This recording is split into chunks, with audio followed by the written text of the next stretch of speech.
right, welcome back to part 2 of this week's episode of Student of the Gun Radio, in case you didn't know what you were listening to.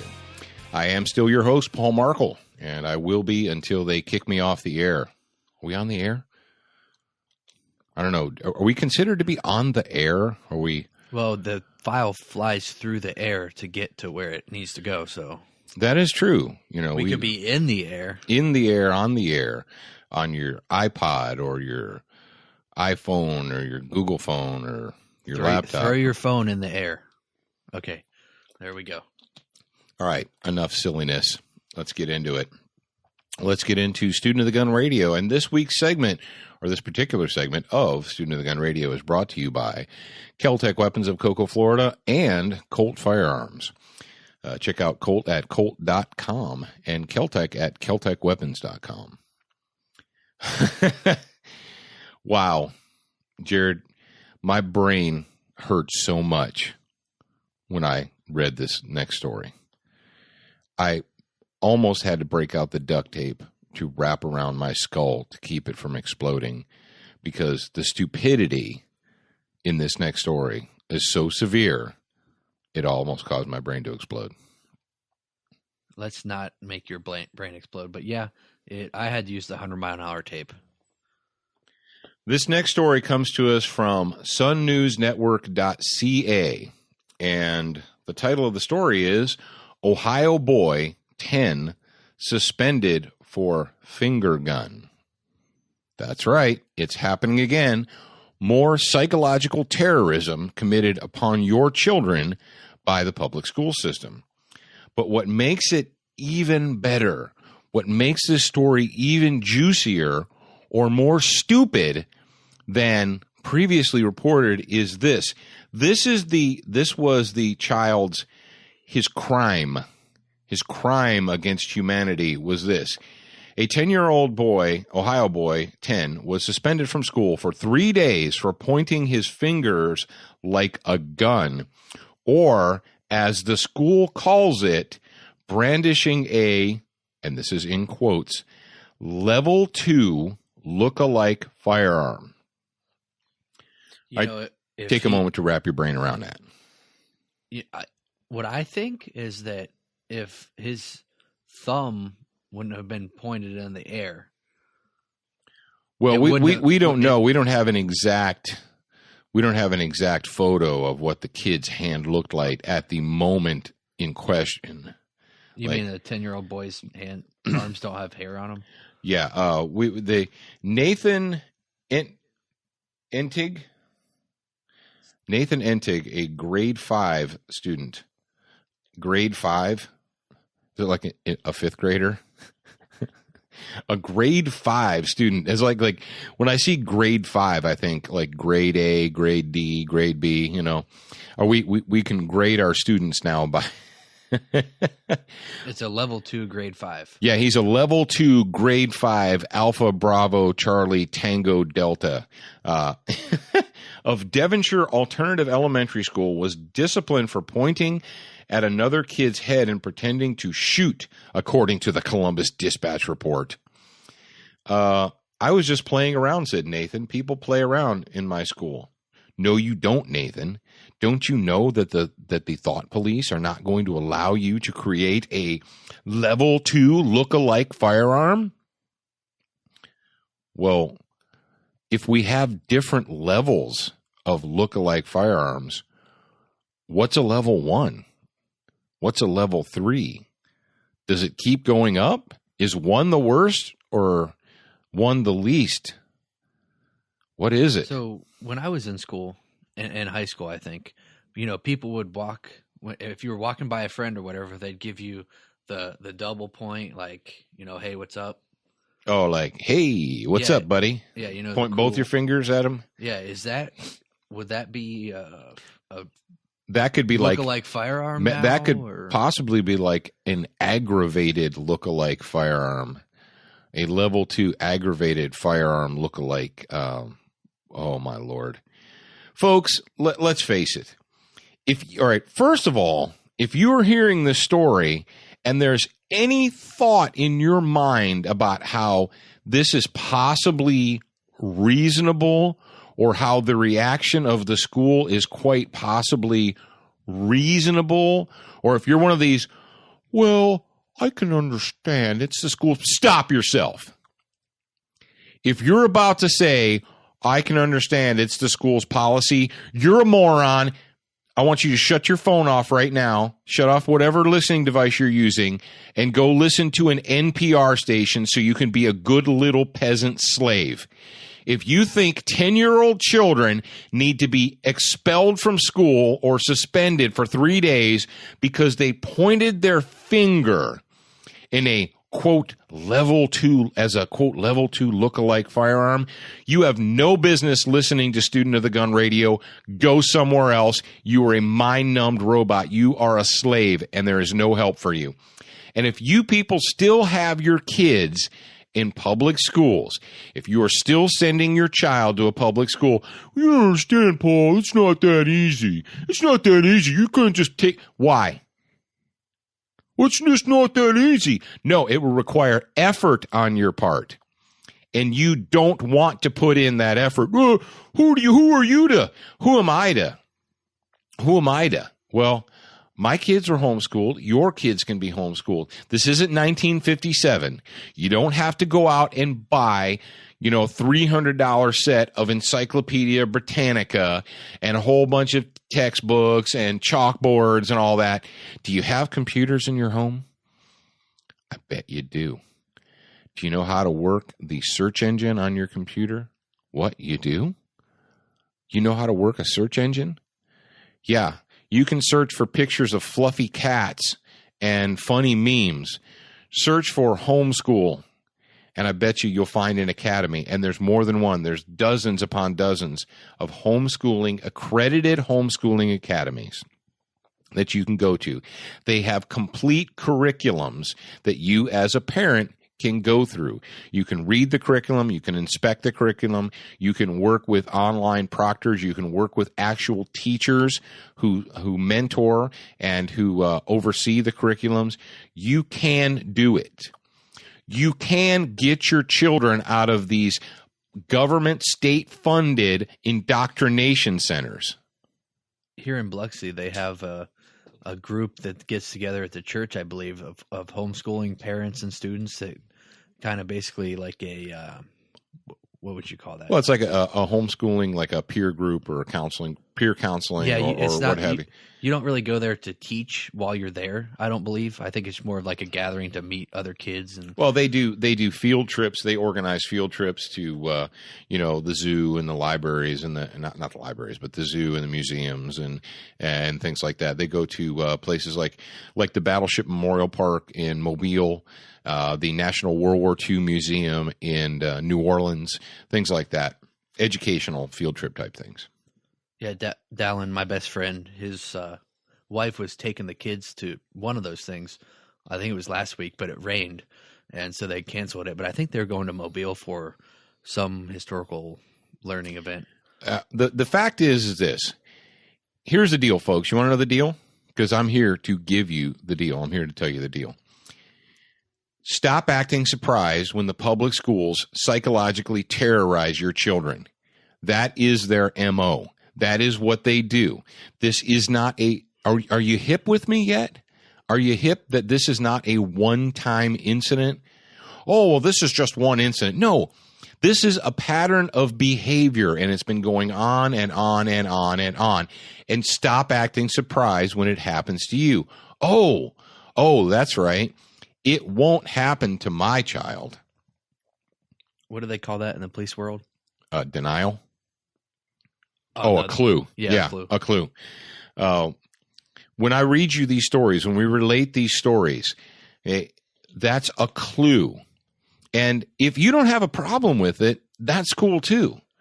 But don't act surprised. Don't act surprised when you go to pick your child up from public school and the school resource officer arrests you because you demanded your children be turned over to him. And you're like, oh, well, what are you talking about, Paul? That would never happen. Oh, that's right. That has already happened. A father walks to a school to pick up his children on foot, and the school resource officer tells him, "I'll release your children whenever I feel like it." And when the father protests, the school resource officer arrests the father. What is the father's crime? Well, the father's crime apparently was telling the SRO that he wanted his children so he could walk them home. And folks, stop acting surprised. Get that look of surprise off your face. It's going to happen, and it's going to continue to happen until you, the parents, the citizens, the people who are supposed to be the bosses, take the time out of your busy lives from your fantasy football and your Dancing with the Stars and all the other garbage you use to distract yourself, until you stop taking all the time that you use to distract yourself and decide that you, yes, indeed, are supposed to be the boss. You are supposed to be in charge of the public schools. The public schools are not supposed to be in charge of you. You are not their servant. You don't need to ask their permission. They work for you. And until your superintendents and your teachers and all the people on the school board understand that you are the boss and you're done putting up with this garbage, it's going to continue to happen. And stop acting surprised when it does. All right, moving on. I'm done with that. I'm done talking about these idiots at the public schools. This next one is kind of, we got a letter from one of our listeners, one of our students of the gun, and he sent us in a message, and he said, essentially he was a new gun owner, and he was looking for advice, and he went into a gun shop, and thousands upon thousands of you have probably gone through this similar experience. You go in and you stand there at the counter, and you're looking down, and there's a glass counter filled with handguns from one end of the store to the other. And depending on where you go, there may be literally hundreds of different handguns in the counter. And you say to yourself, man, I don't even know where to start. So the clerk walks up, the guy behind. Now, there are a lot of good people that are working behind the counters. There are good people that work behind the counters. There are educated people behind the counters. But I'll say this as a caveat. Just because a person is standing on the other side of a counter in a store, in a retail outlet, doesn't make them, quote, the de facto expert on all things firearms. And the statement that we got from this guy, he said he was calling or writing to inquire as to what kind of ammunition he should use in his handgun, and should he only run the more expensive hollow point ammunition through his gun. And he said, because the clerk at the gun store told me, quote, never use ball ammo because it will eventually plug the barrel. Oh, did you hear that, Jared? It'll plug the barrel. No, did you hear that sound? That was the sound of people's brains exploding all over the nation. Got our students of the gun are sitting there, and they're driving down the road, and all of a sudden, their brains just exploded because they heard that. I couldn't hear it because all the stupid flying around in the air. There's so much stupid in the air. Yeah, it says, quote, never use ball ammo because it will eventually plug the barrel. Sweet Buddha on a rubber raft. How do you address that? Well, I would address it like this. Number one, when it comes to factory fresh ammunition, make sure that the ammunition that you're purchasing is the exact correct kind of ammunition for your gun. Very few firearms you use more than one kind. Now, there are some exceptions, and most of those exceptions are revolvers. If you have a .357 Magnum revolver, you can put .357 Magnum and .38 Special into that gun. Got it? Okay. The other one that causes a little bit of confusion on people's minds right now are the 410/45 Colt revolvers, whether it's the Smith & Wesson or the Judge or the Derringers or what have you. People are like, well, I heard that. And, you can put 410 shotgun shells or you can put 45 long Colt ammunition in them as well. That is true, because 410 is not a gauge, it's a caliber.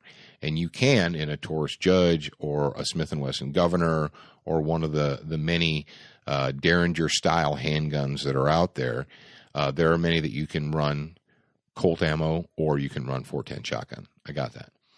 But when it comes to styles of ammunition, whether it's, quote, ball ammunition, which is essentially full metal jacket, or lead round nose ammunition, or lead semi-jack, or semi-wad cutter ammunition, or what have you, the difference is in how much time and money and expense the manufacturers put into making them.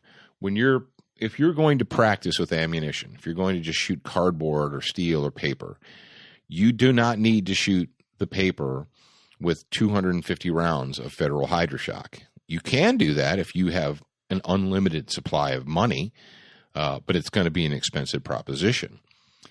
What I'll tell you is that ball ammo or full metal jacket ammo or round nose lead ammo or what have you is deliberately made to be less expensive and therefore easier to use or easier on your wallet when you're just going to shoot paper, steel or cardboard. If you have to, or you intend to, shoot something that is flesh, something that is alive, something that could potentially hurt you or make you dead, that's when you want to spend the extra money on the HydroShock or the Winchester, SXT, or the something like Liberty ammunition or Corbon ammunition or what have you. That's when you want to use controlled expansion bullets. Because let's face it, controlled expansion bullets cost more to manufacture than basic round nose bullets do. This to the statement that ball ammo will eventually plug your barrel, I don't even know how to address that. It could be that this person is thinking that if you shoot a steady diet of soft lead bullets, that the lead fouling will build up on in the lands and grooves of your barrel over time, which is true. If you shoot soft lead ammunition, eventually over time what will happen is you will get lead deposits that'll build up in the lands and grooves of the rifling of your barrel. But as far as plug it shut, unless it's a squib load and it didn't have any powder in, or it had bad powder and the bullet just, pushes 2 or 3 inches into the barrel and sticks, I don't see ball ammo plugging your barrel. But there is the answer to that question.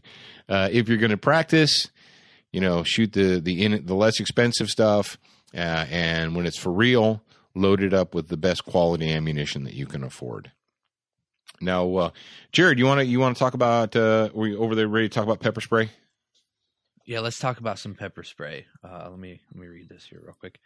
Oh, pepper spray, and what else are we going to talk about together? And dogs. And dogs, yeah. Do we have a listener question about this? Or? Yeah, we actually have had a couple of questions on Facebook and in the inbox where people over the last few months have sent in things about pepper spray, and we have covered it. We did an entire segment on the TV show about pepper spray where we discussed it in detail. We showed live pepper spray exposures. If you've been with us for a while, you know that in season 2, Jared was experienced pepper spray. We did a whole thing in season 2, and then last year in season 4, was it season 4 or the end of season 3? The end of season 3. The end of season 3, we did another. Maybe. Might have been the end of season 4. Oh, no, it's 3. I think. Regardless, the fact is if you go to studentofthegun.com and you type in the word pepper spray, you can come up with the segment actually from the archives where we discuss it. And that's why we haven't talked about it on the radio, is because we have covered that subject. But like many other subjects, it seems that regardless of how many times you talk about them or cover them, that people still have questions. So here's the deal. Pepper spray is the kind of the street name for OC, or oleoresin capsicum spray. Now, OC that's what cops call it. Cops call it OC, or oleoresin capsicum. Essentially, they take what is the capsicum or the capsaicin, the stuff in chili peppers that's really, really hot, that stuff that burns your mouth and burns your skin. All right. They take that, they extract it from the chili peppers, they put it into a can with a propellant and, basically a filler material. And sometimes the filler is water, sometimes it's alcohol-based, depending on the manufacturer. And you spray it, and it gets into people's eyes, noses, and mouths, and it burns like crazy, and they don't like it. And generally, when you do that, they stop trying to hit you or hurt you. So it's good stuff. It works very, very well. I became a law enforcement, a police certified pepper spray instructor in 1995. So going on almost 20 years now since I became a pepper spray instructor. And I can tell you this, that I've sprayed, in the last 20 years, literally hundreds and hundreds of people. And not only people, but I've had to spray, when I was working, aggressive dogs. I've had to spray a snake. It's a long story. But I can tell you this, that if the animal requires oxygen, if it needs oxygen to stay alive, and if it has the ability to tear, then pepper spray will work on it. And people are like, well, it doesn't work on dogs because all right, stop yourself. The person who's telling you that it doesn't work on dogs is thinking about Mace, M-A-C-E. And now Mace is a trade name. It's a brand name, just like Kleenex, for a liquid tear gas, a liquid CN. That's all Mace is. It's I'm going to drop one on you guys. It's a lacrimator. So if you've never heard that term, you just heard it right now on Student of the Gun Radio. CN is a lacrimator. And what is a lacrimator? It is a tear-producing agent. That's all it's designed to do, is to make you cry, make your eyes water uncontrollably. And if you spray a dog with Mace, generally the dogs will not be affected by that, and they'll just look at you like you're stupid. Now, and people say, well, yeah, same thing with dogs with pepper spray. I'm not sure what dogs you're spraying, but the dogs that I've had to spray with pepper spray were all, the freaking rabid raccoon. I almost forgot about that, Jared. I got charged by a rabid raccoon, and I gave him a whole face full of pepper spray, and it stopped him. He was not enjoying that at all, and he stopped trying to bite me, and he crawled away into the woods. But if it requires oxygen, and if it has mucous membrane in its mouth and its nose and so forth, the pepper spray will affect it. Now, I can tell you this: if you have something like a trained attack dog, a dog that has been deliberately trained to latch onto an arm or a leg, once it gets its teeth in there, it doesn't matter how much spray you put on it; it's probably not going to let you go. I wouldn't recommend waiting until the dog has its teeth sunk into your leg or arm before you pepper spray. I'm just saying. And the reason this came up is someone said, well, you talked about levels of force and so forth, and what if there's an aggressive dog? And most of the time the dog isn't in the process of eating you. Most of the time the dog has got its hair up, it's barking at you, snarling at you. Let's say you pull up into a parking space, or you stop on the side of the street and you're going to get out, and there's a dog and it's snarling at you and barking, and you're like, crap, what am I going to do? I have to get from here to there, or I have to get to my car, or I have to, and I can't get there because this dog, if I move forward, and don't turn your back on a dog. In case you guys don't know this, one of the worst things you can do with an aggressive dog is to turn around, because guess what? In the animal kingdom, that's a sign of submission, and the dog thinks it's a go. And I wouldn't recommend doing that. So it's kind of like, rapists and murderers and robbers. You don't want to turn your back on them either, even though douche nozzles up in Kansas City, Missouri think you should retreat. Don't take that advice. So, well, what do you do? And you say, well, I'm a lawful concealed carrier. And people are like, well, could I shoot the dog? I'm like, I don't know. Is it, what are the 3 areas that you have to tick off for use of deadly force? Well, it's a dog. Yeah, I know. But what are the 3 things that you have to say? Ability, opportunity, and intent. And wouldn't it be a lot easier on you? Wouldn't it make your life a lot easier to say, well, I had to shoot the dog because I had no choice. Okay. All right, rock on. The dog was going to chew you to pieces and you had to shoot it. But instead of waiting until you get to that point, would it be better for you to be able to do something else, such as give the dog a snifter full of OC? I was running the other morning, and I think it was a pit bull. Yeah, it started running from this house towards me, and I didn't see the fence in between. So I was like, oh, man, this isn't going to end well. So it got to the fence, and obviously it ran into the fence, and it jumped up trying to go through the fence. And that at that moment in time, that was like the relief, that relief feeling that you get when you're like, oh, I didn't have to spray it. Yeah.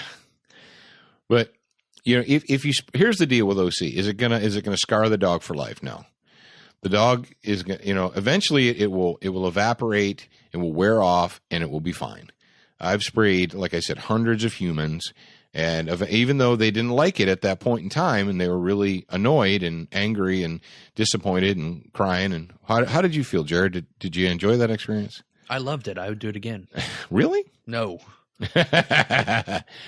But are you okay? Did you have any severe scarring or burning or anything like that? Yeah.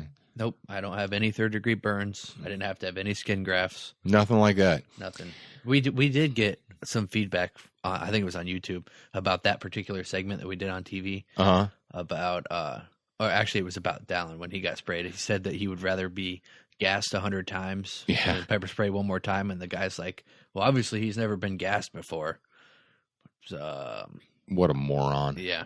Oh, yeah. Well, I used to get that all the time when I was working for the police agency, and I would certify guys with pepper spray. And you get these young bucks that just got out of the Army or just got out of the Marine Corps, and they're like, dude, I've been through the gas chamber, man. That's going to be nothing. That's going to be nothing. And I would always smile and say, okay. Well, that's what Dallin said before he got sprayed. Yeah, I went through the gas chamber in the Army, man. This is going to be nothing. Yeah, it's not. Because that's what Navy SEALs would do. Dude, or that's how Navy SEALs train. Well, in those of you out there in the audience, especially you cops out there, you veteran cops, you're like, yeah, you're nodding your head. You're looking at anybody who's in the, you're like, yep. What did I tell you? What did I tell you? I'd go through the gas chamber 27 more times before I'd take another hit of pepper spray. So long story short, pepper spray, is it perfect? No. It is a less than lethal use of force tool. If someone is trying to stab you, shoot you, hit you with a big club, smash your brains into the ground, and all you have is pepper spray, use it. But if it's a difference between having your brain smashed into the ground with a bat and shooting someone, you should probably put bullets in them. But when it comes to use of force and justifiable use of force, not every problem that you encounter, use of force problem, is going to be lethal force. And if you leave yourself in a position where all you have is empty hands and a gun, you're in a bad position. You're in a bad position tactically, and you're in a bad position legally, because if you overreact, then you end up in trouble. If you underreact, you end up in the hospital. So, and dudes and dudettes, pepper spray, a good can from Fox or Guardian, something like that, the stuff that they sell to police officers, will set you back maybe $20 max. $20. You can't even get an attorney on the phone to defend you for $20. So it's a good investment. And yes, end of story, it does work on dogs. Now, speaking of safety and security and keeping yourself safe, this story came to us again from one of you guys out there in the audience. You guys are fantastic. You're always sharing these stories with us from all over the United States of America. And it comes again from our former home of Ohio. Apparently, well, here's what we know about Ohio. Ohio is like many states where it has rural areas, suburban country areas where the people are pretty reasonable and pretty down to earth. And then you have these areas of the state that are populated by rats. And you have Columbus, and you have Cincinnati, you have Dayton, Akron's getting to that point right now, Toledo, where the greater Cleveland area. Although we are kind of impressed that Cleveland over the last 20 years has really cleaned itself up a lot. But you have these areas that are there where people are, anytime you got people piled up on top of each other, living like rats, you get rampant stupidity. And you also get that mental surrender, that this I don't know what it is about people that are piled up on top of each other like rats in these metropolitan areas, that they just they become helpless, or they feel helpless, and they feel like they need to allow the ruling class to either take care of them, or it's not their job. I don't understand it. But this story comes to us from WLWT.com, and it is about the University of Cincinnati. It says UC deploys safety ambassadors in neighborhoods near the campus. And you're like, what is a safety ambassador? Well, according to the University of Cincinnati, they're deploying safety ambassadors to some neighborhoods near the main campus where people have been burglarized and victimized by crime. And you're like, so these are armed people that can stop criminals, right? No, that would be stupid. We can't. Guns aren't the answer, Paul. I thought a safety ambassador was an ambassador from England, because you know how safe they are. Or it's like a courtesy officer. Dude. Real quick sidetrack here, and I'll come back on it. You know how we talked previously about how these apartment complexes and condo complexes, how they advertise in their brochures that they have, quote, courtesy officers? And it's supposed to, because they can't use the term security officer, because A, if you use that, those people have to be licensed and so forth. And B, if you say on-site security officer, people are like, well, why would that be? I don't want to live somewhere where they have to have security guards on duty.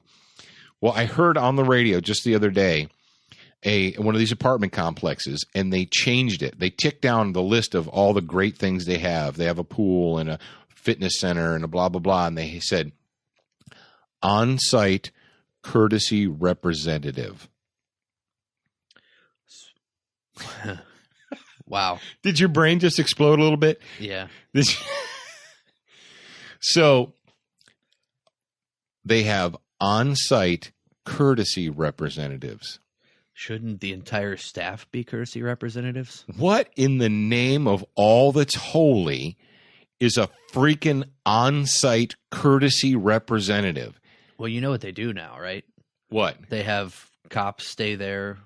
They probably give them like a free apartment or a discounted apartment. And the cops, they absolutely have been. Yeah, and that's their on-site security officer, basically. How stupid do people think well, apparently they think that you are really, really stupid. But they have an on-site courtesy representative. Well, I think what the University of Cincinnati needs to do up here is they need to take a page out of the condo complex book here, and they need to have on-site courtesy representatives. Or maybe instead of calling them safety ambassadors, they could call them courtesy ambassadors. Would that make you feel good? And why are we talking about this? We're talking about this because we talked previously and about ridiculous half measures, how liberals and progressives and lunatics can never force themselves to make the hard choices. They can never actually confront the difficult things in the world. What they do is they have to come up with half measures, and we've talked about it, ad nauseum previously, but this is just another instance of liberal, progressive, do-gooder, hippie, dope-smoking, maggot type people. Rather than address the fact, you're like, well, why do they have to have these safety ambassadors? Well, it says students have been the victims of armed robberies and assaults in recent weeks. Hence the increased anxiety of the students living around the University of Cincinnati campus. So what do we know? So what is the problem? The problem is students at the University of Cincinnati have been victims of armed robberies and assaults. So how are we going to address the armed robberies and assaults? Okay, these are violent crimes. How are we going to address that? With a radio and a medical bag that probably has nothing. It probably has Band-Aids in it. Probably has Band-Aids and and a hat.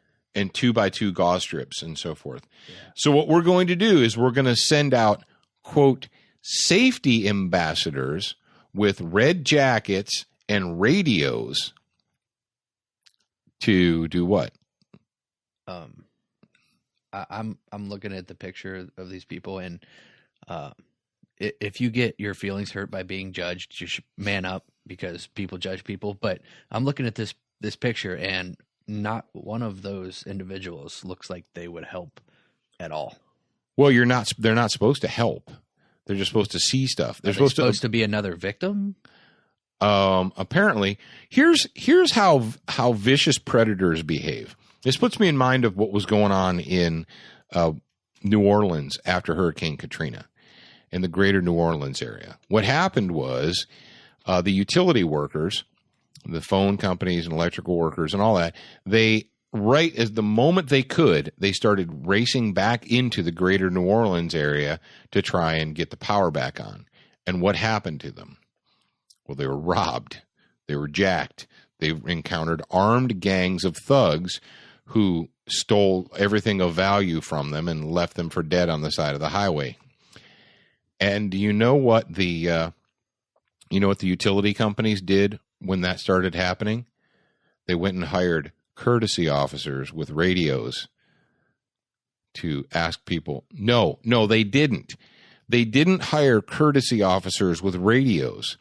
What they did was they hired armed mercenary type dudes, pipe hitters with black rifles, to escort them back into the demilitarized zone, which was the greater New Orleans area. They understood that people with radios and shiny jackets don't stop armed, vicious criminals. And you're like, well, what do you mean vicious? That's pretty judgmental. Well, I don't know. Let me see. You've got vermin that are going around committing armed robberies and assaults on college students. And your solution is to put red shirts on people, give them radios, and tell them to walk around the crime-infested areas. Well, at least the radios have a what kind of cords do they call those where they're coiled like that? Is that a certain kind of cord? A coiled. I don't know, but anyway, so if they throw the radio, it'll come back to them like a boomerang. Is that what you're gonna do? Yeah. Yeah, we're gonna wait and see how long it takes for the safety ambassadors to themselves become victims of violent crime and assault here outside of the University of Cincinnati. Oh, and these are $250,000 a year of your tax money is being spent on that. $250,000 is being invested in safety ambassadors. You know how many pipe hitters you could hire for $250,000? Oh, that's you again, Paul. You just think that guns are the answer, but that's just like armed people are the answer to crime. We need to seek a peaceful solution. Just ask our douche nozzle friend in what is it, Mr. Dunn, Randy Dunn up there. We need to seek a peaceful solution. Yeah. All right, guys, let's move on. This story, we touched on this before, but we're going to touch on it again because it is again in the news. And this story was dateline Tuesday, March 4th, 2014. And it comes from the Gun Writers blog of the Herald Tribune. This comes from Florida. And we talked about this previously, where a woman, her ex-husband or estranged husband or what have you, came to the house and she wanted him to leave and blah, blah, blah. And so she goes and gets a gun. She leaves where he is, goes back into the house, gets a gun, and fires, quote, warning shots to drive him away and leave. Well, the police show up and she ends up being arrested. And not only is she arrested, but she ends up being charged. And this is one of the things that we told you about why it is such a bad idea to fire warning shots, why warning shots are always a bad idea. Well, according to this, the state's attorney general, Angela Corey, wants to prosecute this woman. The woman's name is Marissa Alexander, and it's in the title of the story says, poor Melissa Alexander now faces up to 60 years in prison for this warning shots issue right here. So, number one, what do we know? Number one, we know that apparently who's the state attorney general in California? Jared? Kamala Harris, a chick. So we've got a female attorney general in California that wants to overturn the 9th District Court ruling that says that you don't have to provide good cause to the police before you can allow yourself, before citizens can be armed. And we have another female state's attorney general, Angela Corey, who wants to prosecute. She wants to prosecute this lady who fired the warning shots, and that she is seeking. Says now, state attorney's office has announced that they're seeking a 60-year sentence for Alexander, which would triple her original sentence of 20 years. And you're like, what? Well, we need to ask yourselves this. If you live in Florida, ask yourself this. What is Angela Corey trying to do here? Well, I can tell you this. This is the way prosecuting attorneys work. They're politicians. And what they would like nothing better is to use you, the citizen. If you don't think a prosecuting attorney is going to crucify you and bury you under the jail to build their political career, you're naive and you need to get your head out of the sand. You remember a really handsome young man named Janet Reno? Some of you kids might not remember the handsome young man, Janet Reno. Janet Reno seems to me, a prosecuting attorney in Florida. And Janet Reno decided that she was going to bury a police officer. There was a police officer who was involved in what turned out to be a justifiable shooting, but she wanted to build a political career by destroying this person's life. And what it looks like here is we've got Angela Corey, who wants to enhance her political career by destroying this woman's life. Now, you can make your own decisions. You can make your own choices. Do you think that a woman that fired warning shots to drive her ex-husband out of her home should be jailed for 60 years in Florida? What do you think, Jared? Do you think she should be jailed for 60 years? No, I don't think she should be jailed for 60 years. I think that the Angela Corey, that's her name, right? Yep. Yeah. I think she's just mad because she failed with the George Zimmerman verdict. Oh, she's the one who tried to get George Zimmerman. Oh, okay. So she's trying to make up for it now. Oh, okay. Yeah, this is the lady who decided that even though no charges were filed against George Zimmerman originally, after it was in the paper and all the race pimps like Al Sharpton and Jesse Jackson, all the race pimps got involved, she decided she was going to file charges.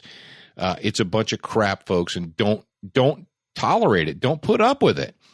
Hey, Jared, didn't we just have a story about a Mexican cartel thug who murdered Brian Terry, murdered a Border Patrol agent with a gun that it was provided to him by the United States Department of Justice through the Fast and Furious program? How many years in jail was the Mexican thug cartel member who used a gun that was provided to him by Eric Holder in the DOJ?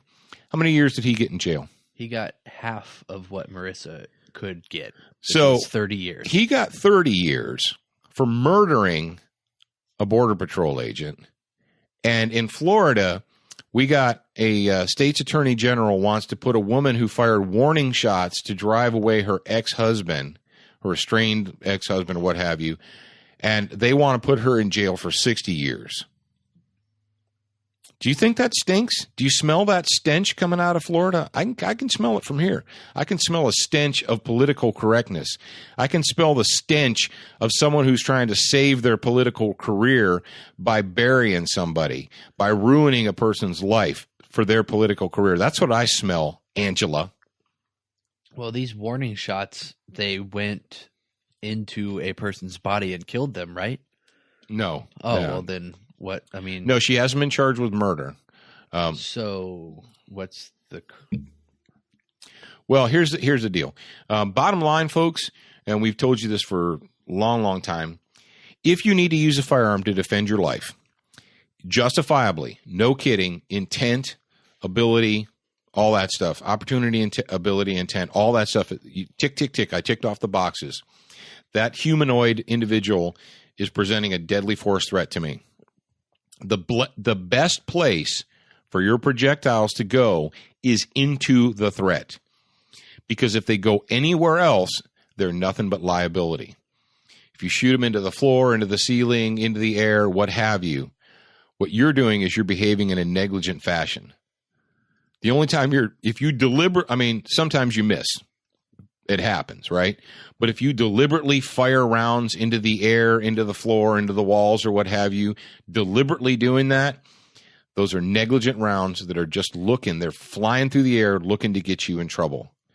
So if you feel like you need to use a firearm to save your life, where should the bullets go, Jared? Into the bad guy. Into the person that's the threat. Because if they go anywhere else and you go to court and say, no, I just shot in the air, guess what? It's not going to work out well for you. And that's just not just me talking. I've got a question for you. Ask yourself, look in the mirror and ask yourself, am I comfortable making the decision, or do you have the knowledge to make the decision whether it's a deadly force scenario or not? And also ask yourself, do you know what the next step is going to be, what happens after the gunfight? If you answered no to either one of those, then go pick up our Armed Living DVD, go to studentofthegungear.com, and we go over both of those and much more. That's right. It's the how, when, and what now of being an armed citizen. Because you need to know more than how to shoot. And you need to know when to shoot. But after the gunfire fades, it's just getting started. And you need to know what's going to go on then. And you should be armed with that knowledge before it happens, not trying to play catch up after it happens. What's our next story here? Oh, our next story is this week's Vagination Report. Tiptoe through the window, by the window, that is where I'll be. Come tiptoe through the tulips with me. Hey, thank you for everyone who participated in the Vagination Report theme song. Wasn't really a contest we did. We just did a little poll and asked people what they thought, and we got some real positive feedback this week. People were like, "Hey, I'm glad that you came up with a Vagination Report theme song." And of course, for you youngins out there in the audience that don't know better, the Vagination Report theme song comes to us from Tiny Tim. Now, Tiny Tim has left us. He's departed this world, but before he departed, he left us with that wonderful song. And he probably didn't know. He had no way of knowing that he was going to be the Vagination Report theme song, but congratulations. Now, what are we going to talk about this week? We're going to talk about, and this isn't specifically gun-related, but we know a lot of you guys out there are veterans. A lot of you guys currently are serving in the United States military. We saw this story. It says, Army Secretary approves new grooming and uniform regulations. And you're like, okay, well, big deal. So people have to keep their hair cut nicely and they have to dress properly. No, wrong. Now you say, but doesn't the U.S. Army already have in place grooming standards and uniform regulations? Well, yeah, they do. They have for a long time, just as the Marine Corps has, and I guess the Navy does, and so does the Air Force. But it says Army Secretary John McHugh on Thursday approved a long-awaited revision to the grooming and uniform regulations according to the U.S. Army statement. And this comes to us from the ArmyTimes.com. And it says updated regulations include new policies on many topics such as tattoos, fingernail polish, and general uniform wear. Some of the contents may also be punitive. That is, you can be punished for them.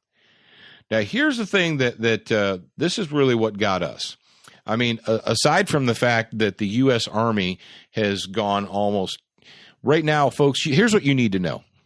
The current administration, the current crowd of criminals and reprobates that are running this country are trying to turn your United States Armed Forces into a uniformed services division.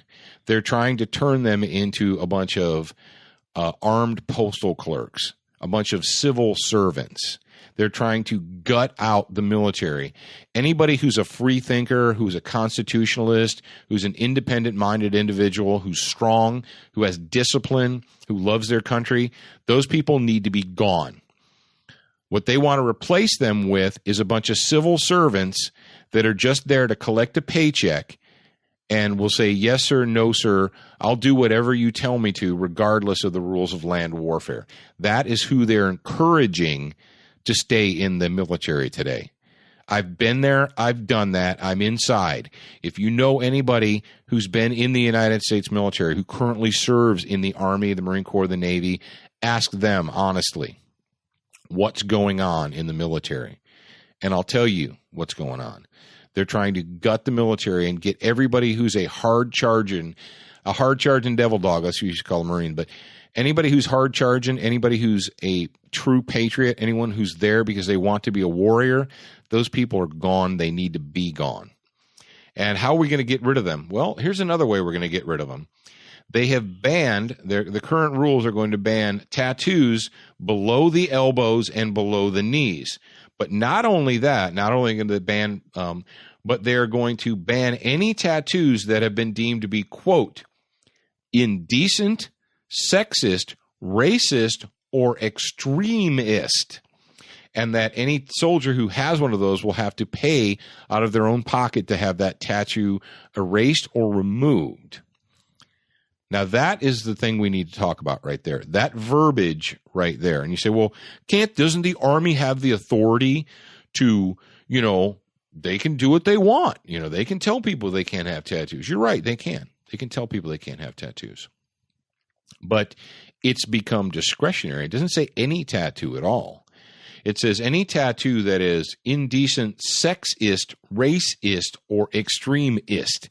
Watch out for people that wrap their minds around ists, around the ISTs. And you say to yourself, well, who gets to judge whether something is quote unquote extremist? Well, what do we know? What have we seen coming out of the Army? What memos have been leaked to the press? Well, let me see. Pro-Second Amendment people have been labeled. Conservative Christians have been labeled as extremists. Your government has decided that U.S. military veterans who are pro-Second Amendment and conservative Christians are to be viewed as possible domestic terrorists. Did you know that? Did you know if you're a Christian and you own guns that your government has labeled you as a potential domestic terrorist? So what I'm going to ask you guys this is, with the new kinder, gentler Rainbow Coalition Army, who gets to decide what is extremist and what's racist? If you've got a soldier from Alabama or Mississippi, because, in the state of Mississippi, the stars and bars are still part of the state flag. So if you have a soldier from the state of Mississippi and he proudly has the Mississippi state flag emblazoned across his back, his shoulder, on his chest, can he now be told that his tattoo is, quote, extremist and it has to be removed? What we could say below the elbow or below the knee, just to be safe, because I think anything it could be covered is I don't believe so. It says right here, it says any tattoo that has been deemed to be indecent, sexist, racist, or extremist, they can order them at their own cost to remove it. Oh, on any part of their body. On any part of their body.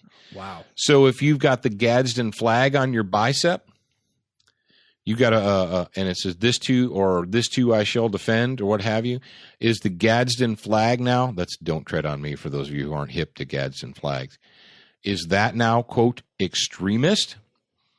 If you are a Christian soldier and you have a crucifix tattooed on your bicep, does that make you an extremist? Because we already know that conservative Christian pro-Constitution gun owners have been deemed by the Department of Homeland Security as potential domestic terrorists. Can they order you to have that removed? Would my tattoo be removed from me? Oh, I would say probably. So what tattoos are we allowed to get in the Army now? Pink unicorns and rainbows? What is it? The equal symbol? Yeah. Here's the deal, folks. Let's face facts. Who do you may not be in the military. You may not be in the Army, Navy. You don't have anyone in your family who is. You're just listening to this. Who do you want in your military? Do you want warriors? Do you want fighters? Do you want ferocious beasts that can go out there and defeat and destroy the enemies of this nation? Or do you want a bunch of vaginized civil servants? Because the slippery slope that we're on right now, we've been on it for years, is all the hard charging, motivated devil dog people are being broomed out, and all the people that are there to collect a paycheck, the civil servants, they're just there to do as little as possible and get some money from Uncle Sugar. Those are the people that are in charge right now. Those are the people that are being kept in the United States military. In the last paragraph of this, I'm tired of hearing this term. It says leaders should take a common sense approach. What? Ugh. A common sense approach? Well, didn't we already have that? Didn't we already have that in the military? And this is something that I found disturbing, and you veterans will appreciate this. When I was in the Marine Corps, if you had problems in your unit, in your platoon, in your squad, in your company, you dealt with those problems in-house. You did. Very, very rarely did a problem get so bad or so out of whack that they had to be dealt to on a battalion or a division level. And what we've seen here in the military now is they're trying to remove the ability of company-level commanders to discipline and deal with problems and push everything up. It's disturbing to me and is wrong. And what you guys need to know is this: you folks in the United States are just listening. It's not a specific disease itself. It's a symptom of the disease. It's the symptom of reasonableness. It's the symptom of allowing people to tell you, to bully you, to use the political correctness and so forth, to bully you into shutting up and not talking about it. It's no different than, putting up these plastic signs to try and tell you that you're a gun owner and therefore you're a de facto bad person. It's this political correctness run awry, and you are told that you need to shut your mouth and be reasonable and just be a good little tax slave, watch some TV, go eat a Domino's pizza or whatever and be a good little tax slave and let us do what we want. And those days need to end. You need to gut up. You need to decide that you're going to be a citizen, and citizen requires responsibilities. Being a citizen is tough. It's difficult. It means that you have to accept responsibility for not only your successes, but your failures as well. You can't blame everybody wants to, accept responsibility for their success, but when they fail, they want to blame someone else. No. Being a citizen requires that you take responsibility for your entire life, and that you make the hard decisions, that you understand that life isn't going to be perfect. There are going to be difficult decisions, and they need to be dealt with. But that's not where we're at right now in America. Right now, what we're going to do is we're going to outlaw inanimate objects. We're going to make people that weren't criminals yesterday, we're going to turn them into criminals today by edict. We're going to issue unconstitutional and unlawful edicts from the state houses and from the national capitals. And if you complain about it, we're going to put you on a list that says you're an extremist, and we need to watch you, and we need to pay attention to you because you keep harping about the law and you keep harping about the Bill of Rights, and we don't want that. We don't want to hear you talking about the Bill of Rights. Ma'am, I do not want to talk about the Constitution. Not at all. Where did we hear that? Did a representative of the state tell a citizen that he didn't want to talk about the Constitution? Not at all. Why is that? Because maybe they know that the supreme law of the land tells them that they can't do what they want to do, and they don't like it. They don't like it one little bit. But I tell you what, until they shut our microphones off, until they turn the power off at the Student of the Gun official studios here, we're going to keep telling it like it is. We're going to keep shining the light on this, and we're not going to let them get away with it. Jared, before we let our audience go for this part 2 of Student of the Gun Radio, is there anything else that we need to remind them of? We need to remind them to follow us on social media. We have pretty much anything that is social media. We're on there. What else? You already talked about the TV show. We don't forget to, if you have the opportunity, I'm not saying you have to go there immediately, but if you have the opportunity, if you're a Facebook person or if you get online and you appreciate Student of the Gun Radio, if you appreciate the fact that we're here every week doing this for you, Well, thank our good sponsors, because we couldn't do it without them. Keltec, Colt, Crossbreed, and Excess Sights. Thank them. Now, before I let you go, I feel I have to talk to you guys about this, because a lot of you have said, hey, Paul, hey, Jared, what's up with Patriot Fire Team? You mentioned it, you talked about it, and then you left us hanging. I know you might feel like we left you hanging, but let me tell you what, Jared and I have both been working very diligently behind the scenes for the last month or so. We've got some really cool stuff coming up very soon. So, and I mean, when I say soon, I mean within the next week or so. So what I want you guys to do is pay close attention. Make sure that you're, either whether it's Facebook or the mobile app or just going to studentofthegun.com or what have you, pay close attention, because we're going to have not only gear, we're going to have information, we're going to have lots of good stuff for you under the Patriot Fire Team label. So that is coming very, very soon. Have some patience, but I promise you, within the next week or so, it's going to be there. Oh, and Jared, what can they do to make sure that they get a digital newsletter so that they know what's going on every single week with Student of the Gun? What can they do? That's really super simple. If you want to be involved and in the know with everything Student of the Gun, you can sign up for our newsletter. You can go to studentofthegun.com. It's on the mobile app. It's under the Join Us tab. It's on the Student of the Gun radio page. It's anywhere that you see that sign up form. Enter your name and your email address, and I'll send you out an email every week telling you that something is new and telling you what is new with Student of the Gun. And the good thing is we don't spam you. You get 1, maybe 2 emails a week, and we don't sell your address. We don't overload your inbox, because I hate that. I'll never do that. Oh, but you don't make sure that when you use your email address, that it's one that you actually check. And don't forget, because we want to make sure that you absolutely, the way it's set up is you don't just put in your name and your email address, because anybody could do that. You're going to get an email from us that says, congratulations, please confirm. And when you get that email that says, please confirm, you have to confirm it. You have to click on it and confirm it. Otherwise, it won't go through. And when you enter your email address in there, we have some pretty cool giveaways coming up soon, and you will be entered into that. Oh, yeah. And if you want extra entries, go follow us on social media. Yeah, and we haven't done the press release yet, so I'm not officially allowed to tell you what the contest is that's coming up. But if you've been with us for a while, if you haven't been with us, well, congratulations, you're here now. I'm going to hip you to it. But if you've been with us for a while, you know that we gave away a Chris Vector carbine package. We did a PMR 30 from Keltec. We did 4 pocket pistols from Diamondback. What else did we give away gun-wise, Jared? Did you say You said the KSG and the Vector, right? Oh, the KSG. That's right. We gave away a KSG shotgun. I didn't say KSG. The PMR 30. The PMR 30, pocket pistols. We did the Vector carbine. Well, we've got another contest coming up, and we're putting it all together right now. There's going to be a press release, but it's going to be another gun.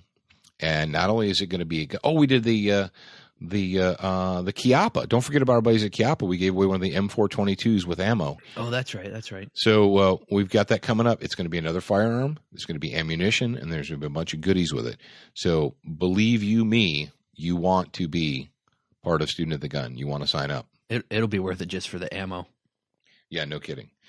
So, all right, folks, those are your marching orders. And if you think that we're full of baloney and you don't believe it, that's cool too. Go to studentofthegunradio.com, and the show notes are going to be right there for you to click on and research yourself. Always think for yourself. Always research for yourself. Educate yourself each and every day. We want you guys, between now and the next time that we get together with you, we want you to be out there strengthening your mind, strengthening your body, strengthening your spirit. And remember that you're a beginner once, but you should indeed be a student for life.